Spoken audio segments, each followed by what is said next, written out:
terhadap Undang-Undang Dasar Negara Republik Indonesia.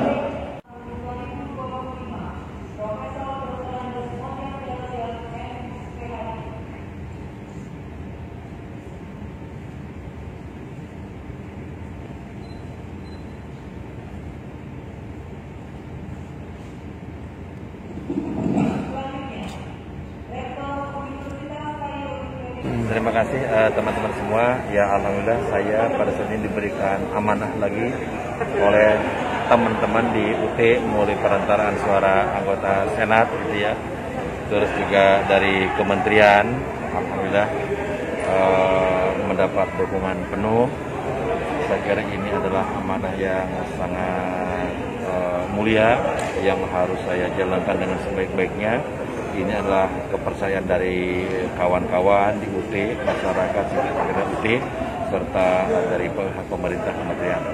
Dan tentu dalam menjalankan amanah ini hanya bisa dilakukan dengan baik kalau kita bisa bersinergi dengan teman-teman semua di lingkungan UT dan juga mendapat dukungan penuh dari pemerintah. Nah, terkait dengan program-program yang akan dilaksanakan pada Jilid 2, ini tentu tidak putus dari apa yang telah kita capai pada periode pertama. Pada jilid pertama, kalau teman-teman perhatikan, berbagai perubahan dan kemajuan telah kita capai, terutama terkait dengan yang pertama adalah reformasi di dalam tata kelola universitas ya. Itu kita telah melakukan reformasi banyak hal di sana.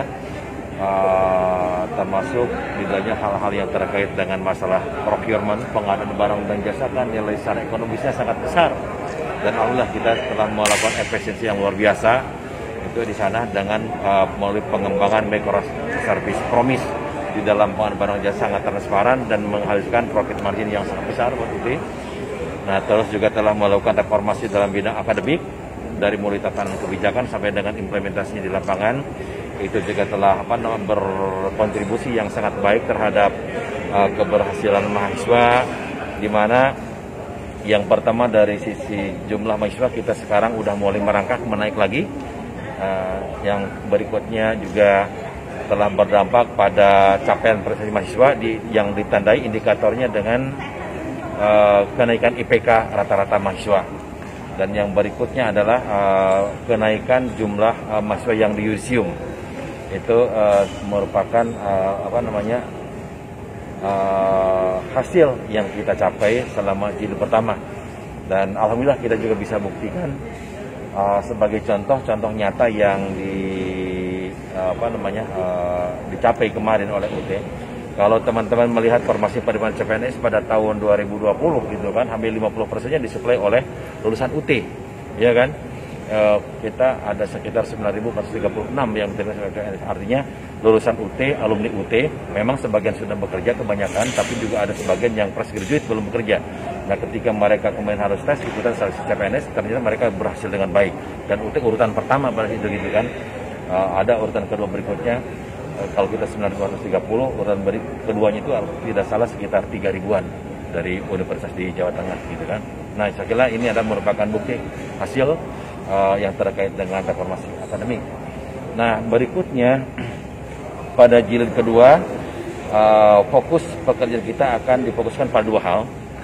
Pada jilid 2 ini saya akan fokus pada dua hal. Yang pertama adalah membangun platform yang sangat solid UT sebagai PTNBH. UT itu pada saat ini sekarang statusnya sebagai PTN PKBLU, ya, pengelolaan keuangan bidang layanan umum. Nah, kita harus naik kelas di jilid kedua ini, berubah status menjadi PTNBH. Dan itu pasti banyak PR yang harus kita kerjakan. Karena sangat beda bagaimana kita organisasi pemerintah dikelola sebagai corporate governance gitu. Nah, itu yang pertama, bagaimana kita sukses meletakkan fondasi yang kokoh agar UT nanti bisa terbang tinggi untuk periode berikutnya.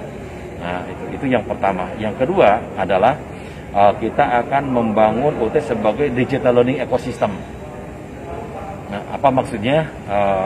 Kira-kira begini kalau saya gambarkan, bahwa untuk pengembangan UT ke depan dan mengikuti tren yang sedang berlangsung di masyarakat, didorong juga oleh perkembangan revolusi industri 4.0, community 5.0 gitu ya.